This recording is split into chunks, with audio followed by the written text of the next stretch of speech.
you'll probably never need more than $3 million. Here's why. At some point, chasing more money stops improving your life and quietly starts stealing it. More stress, more years working, more fear of ever stopping. And for a lot of people, that point arrives way earlier than they think. Today, I want to talk about a number that makes some people uncomfortable, but also brings a huge sense of relief. So when we talk about a $3 million nest egg, we're talking about something relatively not typical. But once you understand how far that money goes, it suddenly feels more reassuring than intimidating. For most people watching this, you'll probably never need more than $3 million to retire comfortably. Not because you shouldn't want more, not because ambition is bad, but because after a certain point, more money stops buying security and starts buying anxiety. And I'll walk you through why that number is more than enough for most people, with a realistic scenario, the math behind it, and the mindset shift that comes with knowing enough. Now let's see why more feels safer, but isn't. We've been trained to believe that retirement safety comes from one thing: a bigger number, a bigger account, a bigger cushion, a bigger margin just in case. On the surface, that makes sense. After all, more money feels like more control. But here's the problem. Retirement doesn't work like a scoreboard. It works like a cash flow system. Once your money can reliably produce the income you need, everything beyond that is optional, not required. Most people never stop to ask, what is my money actually supposed to do for me? Instead, they keep saving, because stopping feels irresponsible. Here's a subtle truth. Sometimes the safest number isn't bigger, it's clarity. Knowing you have what you need and can use it confidently is worth more than an extra million tucked away.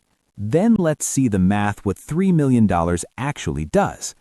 Let's make this concrete. Say someone retires with $3 million invested.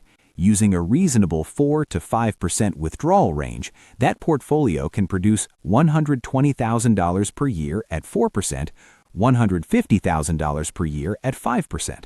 That's before Social Security, before pensions, before any part-time work or side income. Now let's layer reality back in. Most retirees don't spend the same every year. Spending naturally declines as they age. People adjust their lifestyle during market dips without panic. So even if your real needs are only $90,000 to $100,000 per year, $3 million already gives you excess capacity.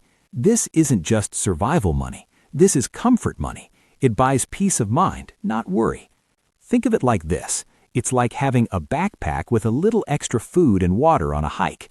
You might never need the extra, but knowing it's there makes the journey calm, confident, and stress-free. Let's walk through a realistic $3 million retirement scenario. Imagine this person retires at 60, has $3 million invested, needs $100,000 per year to live well. From age 60 to 67, the portfolio provides income, taxes are often lower, required minimum distributions haven't started yet. At age 67, Social Security kicks in, let's say $40,000 per year. Now the portfolio only needs to cover $60,000 per year. That's just 2% of a $3 million portfolio. At that point, the conversation changes. You're no longer asking, will I run out of money? You're asking, how do I want to use this? This is financial independence in practice, not theory.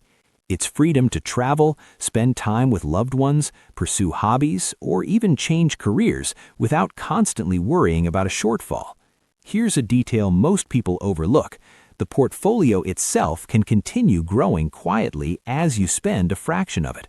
The magic of compounding isn't just for building wealth, it's for sustaining freedom over decades.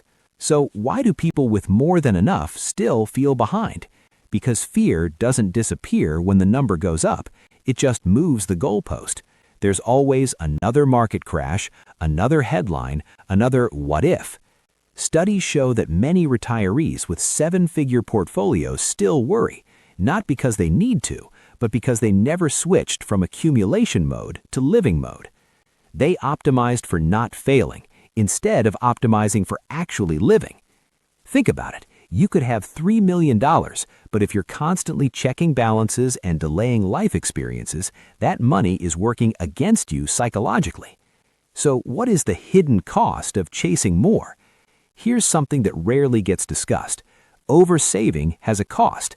Extra years of work, delayed experiences, higher future taxes, forced withdrawals later in life. Especially if most of your money is in pre-tax accounts, saving more can actually create larger required distributions, higher tax brackets later, income you don't even need.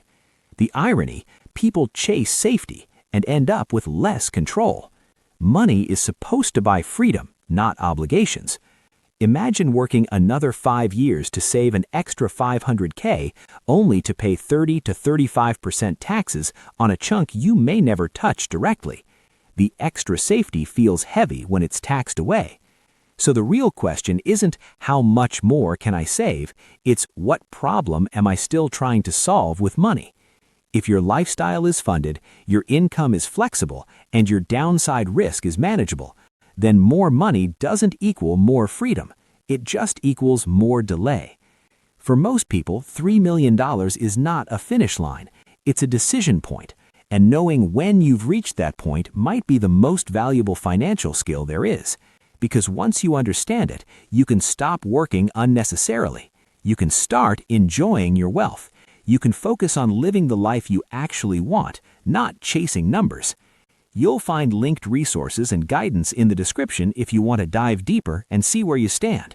So congrats if your portfolio is approaching $3 million. Take a breath. You're likely already in a place of real freedom. Money is a tool, not a scoreboard, not a trophy.